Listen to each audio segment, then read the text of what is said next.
بسم اللہ الرحمن الرحیم۔ میں ہوں عنایت اللہ کاشف ایڈوکیٹ اور آپ دیکھ رہے ہیں لیگل انفارمیشن میں خوش آمدید۔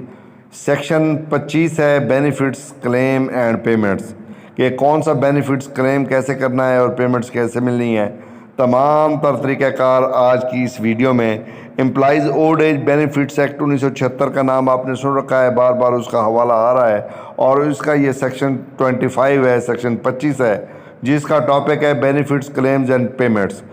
اس کا جو کلاس 1 ہے وہ کہتی ہے کہ all claims for a benefit under this act shall be made in writing.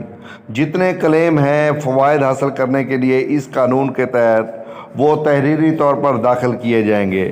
And shall be accompanied by such documents, اور ان کے ساتھ ایسی دستاویزات لگائی جائیں گی، انفارمیشن اور معلومات دی جائیں گی، اینڈ ایویڈنس اور ایسی شہادت دی جائے گی، as to entitlement as may be provided by the regulations, جو قواعد کے تابع مہیا کرنا ضروری ہے انٹائٹلمنٹ کے لیے۔ یعنی مختصر یہ کہ جب آپ درخواست دیں گے وہ تحریری ہوگی، اس کے ساتھ دستاویزات لگائیں گے، اپنی انفارمیشن دیں گے، اپنی تمام شہادت دیں گے، آپ کا کلیم اوکے ہو جائے گا۔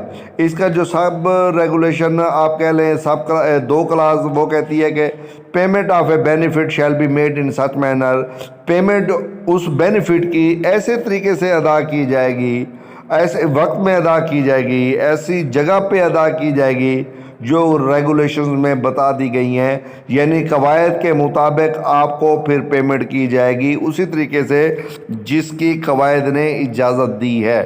تو جناب، آپ نے جو بینیفٹ کلیم کرنا ہے اس کے لیے تحریری درخواست دینی ہے، ساتھ ڈاکومنٹس لگانے ہیں، اور پیمنٹ آپ کو قواعد کے مطابق جو ہے وہ ادا کر دی جائے گی۔ Section 25 employees old age benefits act 1976 کو آج ہم نے ڈسکس کیا ہے۔